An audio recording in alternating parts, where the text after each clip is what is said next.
Quizzer. तो quality क्या होनी चाहिए, तो क्वालिटी के पास सबसे पहले is the most essential quality जो है, क्वालिटी क्या होनी चाहिए, curiosity.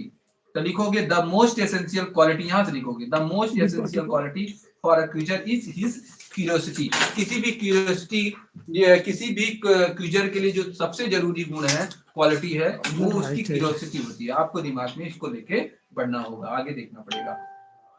Why did Ramanand Janardan win mastermind final? अब देखो, आपको कह रहा क्यों जीत गए, तो आपको बताया कि उनके पास क्या रहता था, अभी हम नॉवेल बताए थे। आगाथा क्रिस्टी का नॉवेल टॉमी एंड टुपेंस है, वो रहता था।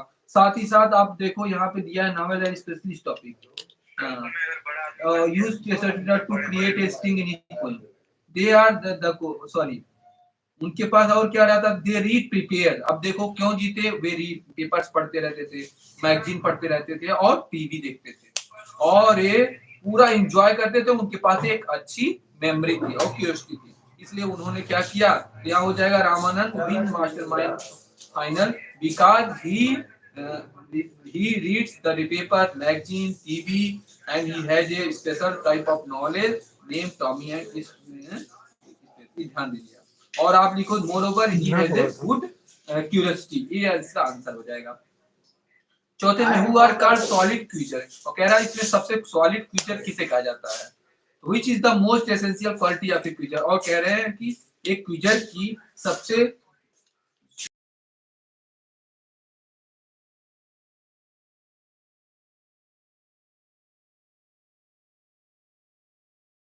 क्यूरियोसिटी, यहाँ क्या लिख दोगे, ये के बाद क्या यहाँ हो जाएगी most essential quality of A creature. अब फिर सॉलिड क्रीचर एक जगह देखा था, चलिए हम सॉलिड क्रीचर के पास जाते हैं और उस सॉलिड क्रीचर को देखते कहाँ है, सॉलिड क्रीचर कहाँ आया था। हाँ, सॉलिड क्रीचर को हम लोग खोजते हैं, ही सॉलिड क्रीचर। अब देखो यहाँ पे दिया है, साफ साफ दिया है, ही नोज, यहाँ दिया है he knows that the best question the one that get the वाह वाह are always repeated, he is a solid creature. तो आप लिखोगे ही नोज दैट, यहाँ से आप लोग इसका आंसर पहले वाला, he knows that best question that once that get the वाह वाह is always repeated is a solid creature. तो यहाँ दे दिया, पहले का ये लिख दोगे, दूसरे में हमने कहा curiosity is the most essential quality of A creature. पांचवे में पूछ रहा है बेटा अनअसाइबल, देखो आया था एक वर्ड, वही हो जाएगा पांचवे का आंसर इसमें। तो अनअसाइबल उसको कहते हैं जो अभेद्य हो, जिसे कोई हरा ना सके, जिसे कोई हरा ना सके उसे कहते हैं अनअसाइबल, असाइबल, लीड या अनअसाइबल। तो हम यहाँ लिख भी देते हैं, यू एन आएगा, फिर ए है, फिर यस यस ए आई, उसके बाद क्या है L A B L E, अनअसाइबल। अब आगे देखिए,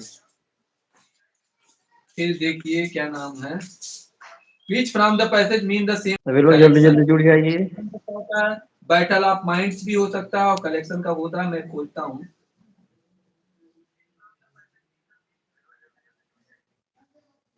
ये देखिए रूम है, रूम में जो कि सर हैं कुछ पढ़ा रहे हैं।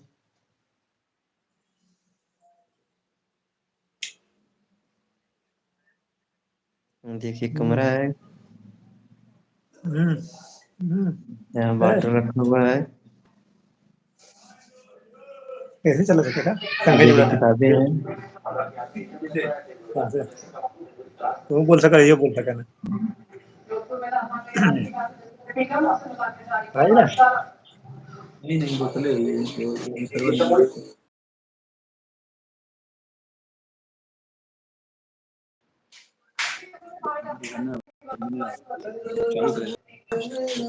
सर है, देखिए मैं चैनल ज्वाइन कर लिया हूँ इनका, तो सभी लोग जल्दी जल्दी जुड़ जाइए।